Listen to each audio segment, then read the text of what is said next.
नमन करता हूं। जय हिंद, जय Bharat. Shri Kapil Sibal, 10 minutes.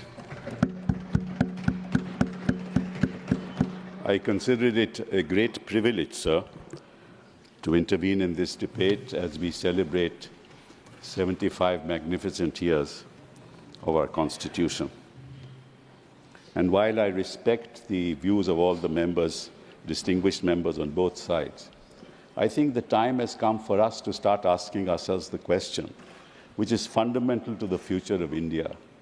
And the question is the following: has the Constitution failed us, or have we failed the Constitution?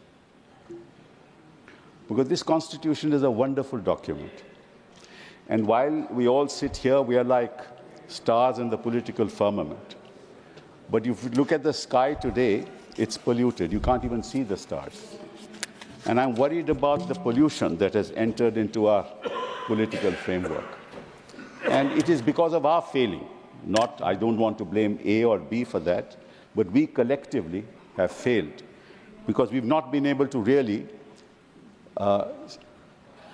generate the kind of confidence within the people of this country to salute those of our forefathers who dreamt for India and for whom we are here today to realize their dreams. So I'll just take a few minutes and I'll just indicate what the points are because I have only 10 minutes. So what did the Constitution framers say on the 26th of November 1950 when we, the people of India, gave to ourselves this Constitution? They said that in this country, we must secure for all our citizens justice, social, economic, and political. Ask yourself the question, sir, have we been able to deliver social justice in this country? Have we been able to deliver economic justice in this country? Have we been able to deliver political justice in this country? Look at the disparities between the rich and poor in this country. 1% of the people of this country actually have more than 20% of the national income, of the entire national income.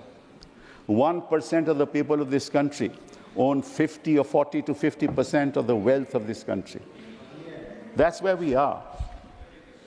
Have we failed the Constitution? We have. We've not been able to. You may say whatever you want to say about your governments, and they will say whatever they want to say when they were in power. The question is not that. Collectively, have we discharged the responsibilities that the forefathers, in fact, desired that we should do? And I just give all of you just one sentence from Baba Sahib Ambedkar, who we talk about all the time.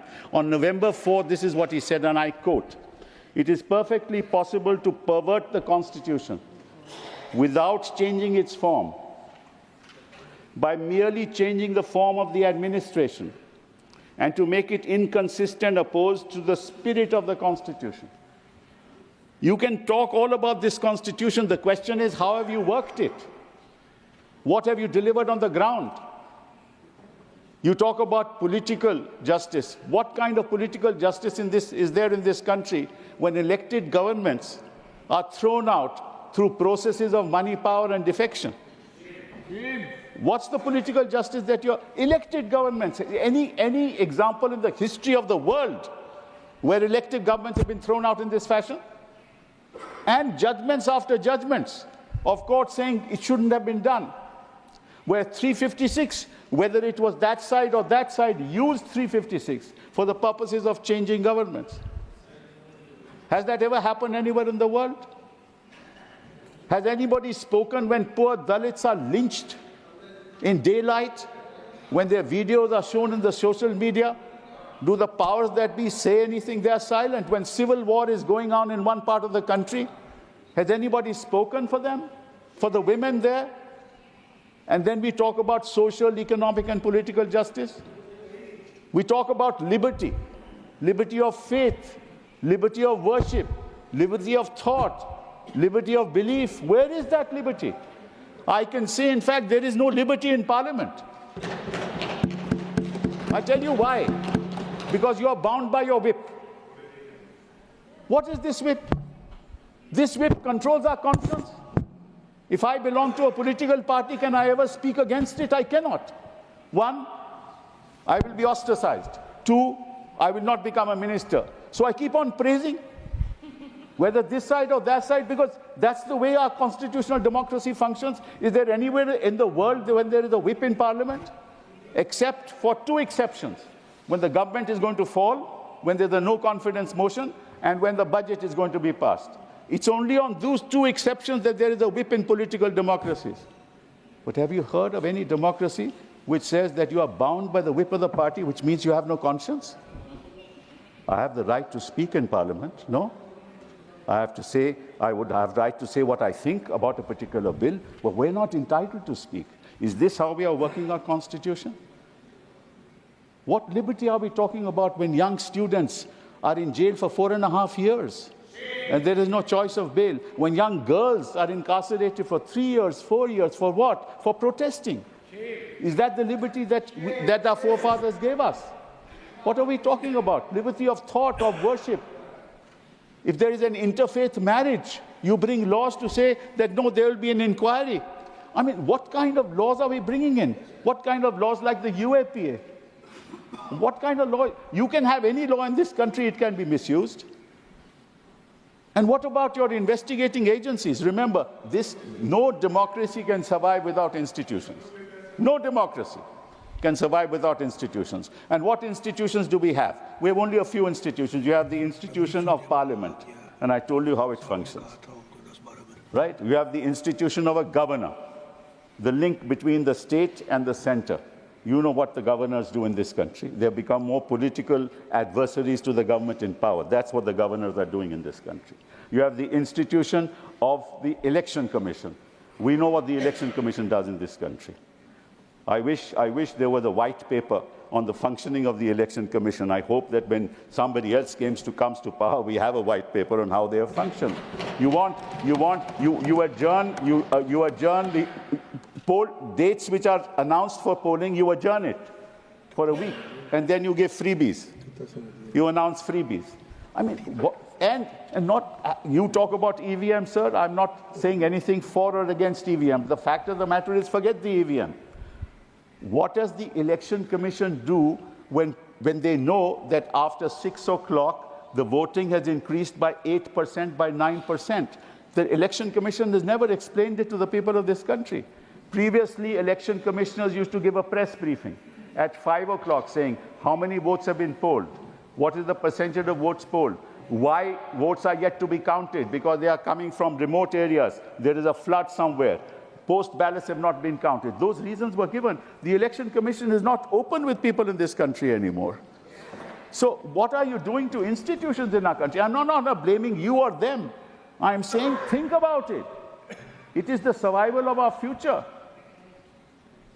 Unless the institutions survive, you won't survive. We won't survive. This democracy won't survive. And yet we celebrate it after 75 years because we have survived. No matter what has happened, we have survived.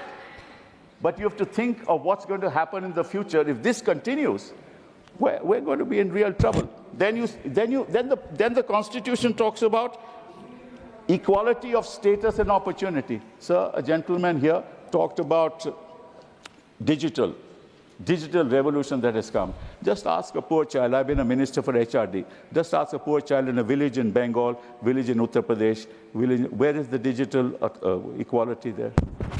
They don't have connections. What are we talking about?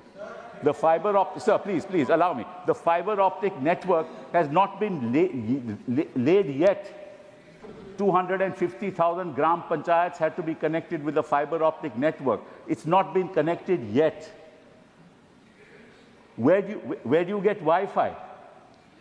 People can't get lessons on mobile phones. So, one second, hold on. So, therefore, there is huge digital inequality in this country. And who is in fact prospering? The banks. The economic transactions that are taking place through banks. UPI. True, it's all absolutely right. But the fact of the matter is, on the ground, 70–80% of the people don't have the connectivity. I launched a product called Akash. The reason was that if we could get connectivity to people in the classroom, then a maths teacher can teach 100,000 people at the same time. Now, think of the future. You know, India is not about one man. India is about us.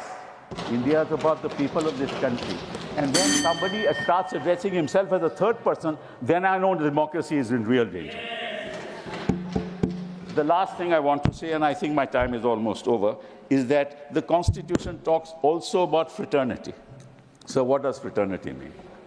Fraternity ultimately in Hindi language is भाईचारा, right?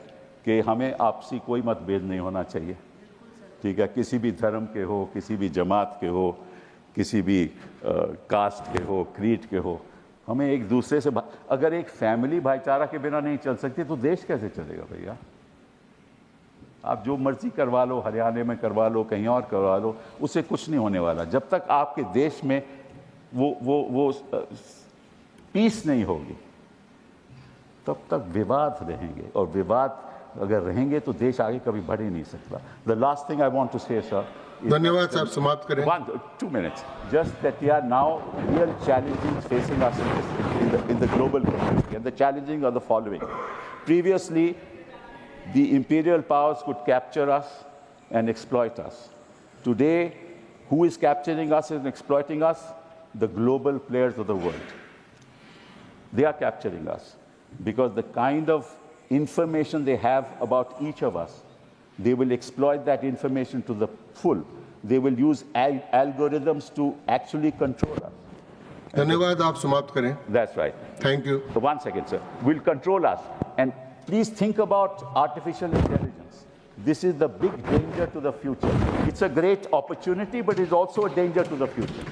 Now, your government, forget about what you say here कि 370 में क्या हो गया, हमने ये कर दिया, हमने मुसलमानों के लिए कर दिया, दलित, बहुत कुछ किया आपने, बट फ्यूचर जनरेशन के लिए कुछ ध्यान तो दीजिए कि आगे क्या होने वाला है, क्या हमारे समाप्त हुआ, भाषण समाप्त हुआ आपका, कृपया बैठ जाइए। उसके बाद कीजिए, प्लीज, और प्लीज समाप्त करें, और समाप्त करें, समाप्त। अपनी जो अपनी उपलब्धियां है ना, उससे कोई कुछ नहीं होने वाला, वो that is the matter of the past. Please think of the future. धन्यवाद। श्री वाई को